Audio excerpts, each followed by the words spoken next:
Bueno, buenas tardes a todos. Muchas gracias por su asistencia. Gracias, David, por tu presentación. Se nota cuando hay amigos siempre detrás de estas cosas, lo cual es muy importante. Lo primero que a lo mejor muchos de ustedes se han preguntado es qué hace una firma como Grant Thornton en un sitio como este, ¿no? Es un poco extraño que una firma de servicios profesionales que se dedica fundamentalmente a auditoría, asesoría legal, fiscal, pues entre en el mundo BIM. Y además entre en el mundo BIM llevando de la mano un tema relativamente innovador, o bastante innovador, como blockchain. Grant Thornton es una firma que está presente a día de hoy en más de 130 países, con casi 50.000 profesionales, y que tiene muy claro que el futuro de muchos sectores, entre ellos el de la construcción en particular, está marcado no solo por el hecho de hacer lo que venimos haciendo tradicionalmente de una manera rentable y eficiente y sostenible desde un punto de vista económico a lo largo del tiempo, sino también, pues lo decía antes Óscar muy bien, ¿no? Entrar en un proceso de digitalización que nos ponga al día y que nos sirva, pues no solo para ser sostenible desde el punto de vista económico, sino también para ser sostenible desde el punto de vista social, para atraer talento, para ser capaces de establecer una posición competitiva como compañía que sea, pues, perdurable en el tiempo. Nosotros le ofrecemos a nuestros clientes, precisamente como parte de nuestros servicios, pues un elevado componente tecnológico y que va mucho más allá del offering habitual de una empresa de servicios de este tipo, pues de hacer una auditoría o de presentar los impuestos para que Hacienda nos haga el menor daño posible. Dentro de esta apuesta diferencial, blockchain es, yo creo, la punta de lanza a nivel, por supuesto, nacional, y desde España nos sentimos especialmente orgullosos porque somos los líderes de la práctica multinacional de blockchain de toda la firma en todo el mundo. Entonces, vengo a significar este hecho porque, afortunadamente, en España, y ahí es cierto que tengo que pecar de poco humildes, pues somos líderes en algo, lo cual ya de por sí es muy importante, sobre todo en este mundo BIM, que sabemos que vamos muy a remolque de las experiencias de otros países, ¿no? Pues en blockchain parece que estamos tomando la delantera en según qué casos. Puesto que prestamos también servicios de consultoría de construcción, donde pretendemos dar un valor añadido a través de tecnología, como he explicado antes, a todos nuestros clientes, donde además prestamos servicios de implantación, de consultoría de procesos relacionados con metodología BIM, pues como experiencia de innovación, que es precisamente un poco la temática de esta tarde, formación y hacia dónde va el sector, pues era muy interesante presentar las interacciones que vemos que existen entre BIM y blockchain y qué papel puede jugar blockchain interactuando con BIM y sin interactuar con BIM, sino realmente como catalizador de una serie de procesos dentro de la cadena de valor de la construcción, ¿no? Me van a permitir, porque supongo que BIM todos sabemos lo que es, si no, no estaríamos aquí, pero blockchain probablemente mucha parte del auditorio no lo conozca. Si lo conocen, pues casi mejor que mejor, ¿no? Pero quiero detenerme en explicar con cierta concreción, pero sobre todo extrayendo los puntos relevantes, cómo funciona la tecnología blockchain. Probablemente a todos ustedes, o a una gran parte, les suenen todos estos fenómenos relacionados con criptodivisas, con Bitcoin, que es la más conocida. Blockchain al final es la tecnología que subyace el funcionamiento de las criptodivisas. Al final, blockchain lo que funciona es como un libro contable realmente. Cada asiento que se hace en un libro contable del funcionamiento de cualquiera de las empresas de los que muchos están aquí presentes está ligado a un histórico, y ese asiento contable que se hace con fecha de hoy está ligado al que se ha hecho esta mañana y al que se hizo ayer por la tarde, y así nos podemos remontar precisamente hasta el inicio de nuestra actividad. El hecho de que blockchain funcione como un libro contable, al final lo que nos hace es que el dato que volcamos dentro de blockchain esté vinculado necesariamente con todo lo que se ha volcado dentro de ese bloque a lo largo de toda la existencia de, de esa base de datos, ¿no? Está distribuido en multitud de servidores, que al hablar de blockchain los denominamos nodos, y cuando decimos que está distribuido no es simplemente que esté compartido, sino que está replicado. Significa, por tanto, que para cambiar asiento o para corromper, en cierto modo, ese libro contable, habría que modificar todos y cada uno de los nodos de la red, lo cual, precisamente por ser un proceso descentralizado, hace que la tecnología per se sea segura. Y es más, es tanto más segura cuanto más se prolongue en el tiempo el funcionamiento de la misma, ¿no? Permite llevar, si no, no tendría sentido, transacciones entre dos o más participantes. De hecho, el hecho de que esté compartido ese libro contable que establece registros de movimiento, en este caso pueden ser de criptodivisas, pueden ser de divisas reales incluso, o pueden ser de simplemente un dato que va cambiando en el tiempo. Vamos a intentar abrir un poco el concepto de no tanto apunte contable, sino un dato que va cambiando en el tiempo. Al estar replicado en lo largo de toda una red y existir una serie de participantes que por consenso van cambiando esos datos, al final lo que nos da es la potencia de tener algo descentralizado, trazable e inmutable, que son básicamente las tres palabras que nos tienen que quedar siempre en el fondo de nuestro pensamiento cuando nos salga a colación tecnología blockchain, ¿no? ¿Qué ocurre? Precisamente por estar descentralizado, todas las transacciones se validan por todos los intervinientes de la red. Es decir, si hay un solo nodo que no valida esa transacción, porque por ejemplo está validando un dato que entiende que está corrompido o que no se compadece con el resto de su registro de libro contable, ese asiento no entra en la blockchain, no es válido, con lo cual estamos en un entorno, repito, seguro. Y después, bueno, pues una ventaja es que se agrupan en bloques. Precisamente os podéis imaginar cuando uno tiene un registro contable amplio y distribuido, realmente el manejo de información, pues a todos se nos antoja que tiene que ser complicado y pesado. El hecho de agrupar en bloques simplemente es una cuestión operativa que al final lo que nos lleva es a ser ágiles con el proceso de la información que volcamos en esa base de datos que llamamos blockchain.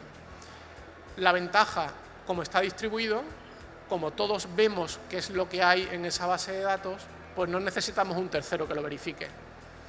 Cuando hay una transacción en cualquier sector, en el de la construcción más en particular, ¿verdad?, que ninguno nos fiamos del que tenemos sentado al lado, siempre vas a un tercero, a ese notario imparcial, ¿no?, o a esa dirección de obra teóricamente neutral que tiene que dilucidar algún tipo de controversia para resolver un problema. Aquí no es necesario, porque todos estamos viendo cuál es el dato y nadie discute de la naturaleza del dato porque todos tenemos el histórico que ha llevado a tener cuál es la magnitud que refleja ese dato hoy en día. Por tanto, nos encontramos con que tenemos una base de datos que se valida por consenso de todos los participantes, que está agrupada como una cadena, está agrupada como un libro contable, de la cual si solo de los eslabones se rompen, ya no sirve, porque se entiende que está corrompida, que es inmutable, precisamente por su naturaleza distribuida y replicable y replicada, que es no falsificable, de nuevo vinculado a todo lo anterior. Uno puede corromper un nodo, puede corromper dos, pero es imposible corromper infinitos nodos, que es a lo que se supone que tiene que tender la red, ¿no? Hay un histórico que permite la trazabilidad de cada dato y además pues, nos permite establecer una serie de tipos en estas bases de datos. Puede ser una base de datos pública con un elevado nivel de seguridad, puesto que es accesible para todo el mundo, pero que puede tener problemas derivados de la privacidad del dato per se. Existen redes privadas, blockchain privadas, y después, bueno, pues tipos mixtos a los que se puede tender para según qué cosas. ¿Qué aplicaciones tiene esto? Antes de entrar en cuál es la visión de Grant Thornton de la interactuación entre Bing y blockchain. Fundamentalmente hay aplicaciones en sector financiero, en sector asegurador, en Internet de las cosas, básicamente, pues, por ejemplo, pues, para temas de registros de la propiedad, establecer una granularidad en la propiedad, saber exactamente de dónde viene lo que yo estoy comprando en un momento dado. O sea, cuando yo me explicaron esto, lo primero que se me vino es, bueno, esas notas simples que todo el mundo pide cuando va a un registro para comprar una casa o para hacer algo, uno se fía del registro, porque es un organismo público. Pero ¿qué pasa en aquellos sitios o en aquellos países donde el registro es de dudosa reputación, por decirlo de alguna manera, ¿no? Blockchain viene a cubrir este tipo de necesidades en según qué mercados, ¿no? Por supuesto, hay un campo muy interesante en temas de identidad digital. Con un código blockchain pues podríamos estar no solo identificados, que al final eso lo hace también el DNI, sino establecer una trazabilidad de por dónde ha pasado una persona o un bien o un servicio, ¿no? Y finalmente, el apartado en el que nosotros vemos la mayor aplicación para el mundo BIM y para el mundo de la construcción, que es en los smart contracts, en los contratos inteligentes, ¿vale? Lo primero, y es una frase que me encanta, es que los smart contracts ni son smart ni son contracts, no son ni inteligentes ni son contratos, realmente. Un smart contract al final funciona como un sistema automático de ejecución de una serie de cláusulas que están contempladas en un contrato que se ha firmado previamente entre dos o más partes, ¿vale? ¿La idea cuál es? La idea es, ya que tenemos una fuente de información que entendemos que es neutral, que no es favorable a ninguna de las partes que entienden el contrato, que es inmutable, ninguna de las partes del contrato lo va a cambiar a su beneficio, y por supuesto que tiene que ser validado por consenso en una relación entre pares, que al final es lo que regula un contrato. El hecho de que haya una tecnología que lo soporte detrás para automatizar ciertas partes del mismo, pues tiene que ser evidentemente neutral. Nosotros, ¿qué es lo que pretendemos hacer con un smart contract? Pues automatizar la ejecución, pues efectivamente, de algunas cláusulas. El suministro de un bien, el pago de una certificación, una autorización para algo determinado en cuanto a la ejecución del mismo. ¿Cómo funciona? Pues simplemente funciona a nivel de informático, por decirlo de alguna manera, traduciendo ese código a ese contrato a un código informático. Ese código informático no deja de ser una sucesión de condicionales de qué pasa cuando se ejecuta una determinada cláusula contractual. Cuando el proveedor me entrega en obra el bien y lo verifico, ¿qué tengo que hacer?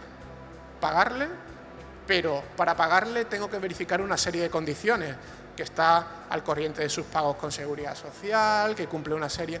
Todo esto es lo que se puede automatizar con blockchain. De ahí ya podéis estar barruntando que la aplicabilidad en un entorno de construcción con múltiples intervinientes, con promotores, con direcciones facultativas, con constructores, con las cadenas infinitas de subcontratación que se montan en muchas ocasiones, el tener esta automatización en el funcionamiento contractual subyacente a todo el proceso, pues es realmente de una potencia, entendemos que fantástica, ¿no? ¿Cómo vemos que BIM y blockchain funcionan? BIM sin colaborar no tiene ningún sentido. Eso yo creo que es casi un dogma de fe en los que estamos aquí reunidos. BIM para sacar planos es una pérdida de tiempo y de dinero. BIM sirve para colaborar, o debe servir para colaborar. Claro, establecer BIM en una colaboración en la que no existe seguridad ni neutralidad entre las partes no deja de ser un tanto arriesgado, sobre todo cuando queremos llegar a niveles de integración del proceso pues elevados. Para compartir el modelo y sacar planos, pues en cierto modo te la puedes llegar a jugar. Para sacar una certificación tendríamos dudas, y de hecho el mercado tiene dudas. Blockchain viene un poco a asegurar todo esto. Nuestro concepto o nuestro approach que hacemos para la interacción de BIM y blockchain es bastante sencillo. Si el modelo BIM al final funciona como un contenedor más o menos grande de información geométrica, información física de los elementos que lo componen, información de todo tipo, a nivel de resistencia para hacer un cálculo, o a nivel, por supuesto, de proveedores, información económica, información de plazos. ¿Por qué no utilizamos esa información para generar pues, un registro inmutable de los cambios que vamos haciendo en esos objetos? Si somos capaces de trazar los cambios que se hacen en cada uno de los objetos, somos capaces de identificar, por ejemplo, cuál es la responsabilidad civil y penal de cada uno de los cambios dentro de ese objeto. ¿Cuántas veces, y todos somos, y seguro que muchos tenemos algún caso cercano, de alguien que se le ha caído una obra o que ha tenido un accidente con alguien y al final pues terminan sacándose allí los proyectos y terminan sacándose un montón de historias en magistratura al final que, bueno, pues dependemos de la inspección de trabajo, de que el libro de órdenes esté bien completo y de que haya una serie de cuestiones que al final no dejan de ser, en cierto modo, un tanto arbitrarias. El hecho de que exista un registro, por ejemplo, de quién hace cambios que en un momento dado pueden ser complicados para la seguridad, pues sirve para poder mantener delimitadas claramente cuáles son las responsabilidades de cada uno de los agentes. En general, para nosotros, y creo que esta es la diapositiva clave de mi presentación, el approach es bastante claro. Si tenemos que el modelo se comparte, como decía anteriormente, si tenemos que el modelo se consensúa, porque al final la construcción está de acuerdo el promotor, está de acuerdo la dirección facultativa, está de acuerdo el que construye, al final la obra así es fruto de un consenso entre partes. Si además estamos de acuerdo en que cuanto menos gestión documental tengamos y menos esfuerzo administrativo es mejor para todos, y finalmente queremos establecer, como digo, un entorno neutral y seguro para todos, pues realmente BIM y la construcción es un caldo de cultivo fantástico para implementar una tecnología de este tipo. ¿Nuestro enfoque cuál es? Al final nosotros tenemos unos modelos, un modelo de la construcción, un modelo del edificio, que vive en un ecosistema BIM, en un ecosistema de software BIM. Nuestra idea es sacar la información válida para ejecutar esos contratos, y ahora veremos cuál es nuestro enfoque de qué información es válida, a través de formatos o bien open o bien formatos propietarios de aquellas casas comerciales, y no quiero mencionar a ninguna porque no es política de empresas, pero que tienen abiertas sus APIs y tienen abiertas sus estructuras de archivos, codificarla, esa información, de tal manera que sea volcable a una plataforma blockchain y utilizar algunas de las plataformas blockchain que existen, que son seguras, que están comprobadas, para utilizar esa información para ejecutar automáticamente ciertas cláusulas de los contratos de construcción que estamos acostumbrados a trabajar. Realmente nuestro valor está en entender todo el proceso, evidentemente, en asesorar cómo se hace y, por supuesto, en incorporar esa aplicación de codificación necesaria para poder trabajar. Esto, que ha hablado genéricamente de contratos, ¿cómo se aplica o cuáles son los casos de uso más inmediatos que vemos? Uno fundamental, por ejemplo, para control de subcontratación. El libro de la subcontratación, que hay que llevar en obra al final, no deja de tener unos responsables muy claros, que al final, antes he mencionado casos muy luctuosos en los que hay alguien que se cae en una obra o hay accidentes mortales y al final hay que ir a declarar y se tienen responsabilidades importantes. De ahí también lo que nos cuesta mucho, yo soy ingeniero de camino, los seguros profesionales, pues por el hecho de firmar ciertos trabajos, ¿no? El hecho de poder controlar perfectamente quién entra en una obra existe. El hecho de poder controlar perfectamente quién entra en una obra y que no exista discusión sobre ese registro no existe. Siempre se está, pues, a lo que se anota en el libro, a lo que dice el responsable o el coordinador de seguridad, a lo que dice la dirección facultativa, etcétera, etcétera. Existe, por tanto, un desequilibrio que blockchain viene a solventar, o por lo menos entendemos que viene a solventar. Por supuesto, otro caso de aplicación interesante es a nivel de auditoría. Si hay que auditar quién entra y quién sale de una obra, así lo controlamos. Y, por supuesto, a nivel de determinación de la propiedad intelectual. No solo va a ser temas de responsabilidad penal, también quién es dueño de cada parte de la obra o de cada parte del diseño de la obra. Finalmente, vuelvo a insistir en lo mismo, el control de cambios, al final, con esto lo que logramos es que sea independiente de las plataformas comerciales, lo cual lo confiamos a un tercero, que es blockchain, que es público y que realmente a nosotros como profesionales o como empresas, pues nos va a dar la independencia de estos grandes monstruos corporativos, vendedores de software y de soluciones muy potentes, pero que al final no son ni notarios ni es palabra de Dios lo que ellos dicen. Esto está consensuado y por lo menos tiene ese valor. ¿Cómo ayuda a Grant Thornton? Pues al final nosotros lo enfocamos a través de 4 partes: formación, ineludible en este campo, diagnóstico, identificando cuáles son las oportunidades relevantes que hay en el mercado. De hecho, BIM y su interactuación, como digo, con toda esta tecnología. Entendemos que es un campo a explorar. Estamos en la fase de buscar partners para desarrollar pruebas de concepto entre constructoras, organismos públicos, incluso algún banco multinacional potente nos ha mostrado su interés, pero sí es cierto que hay que buscar gente del sector que esté dispuesta a apostar por innovación en este campo. Y finalmente, prototipado. Bueno, vamos a mojarnos, vamos a remangarnos y vamos a intentar ver hasta dónde podemos llegar con esto. Es un poco el conjunto del paquete de servicios. Y con esto creo que cumplo perfectamente el tiempo estipulado y aprovecho pues para agradeceros a todos la atención. Estamos a vuestra disposición si tenéis cualquier tipo de comentario, de duda o de lo que sea. Y bueno, pues lo dicho. David, muchas gracias.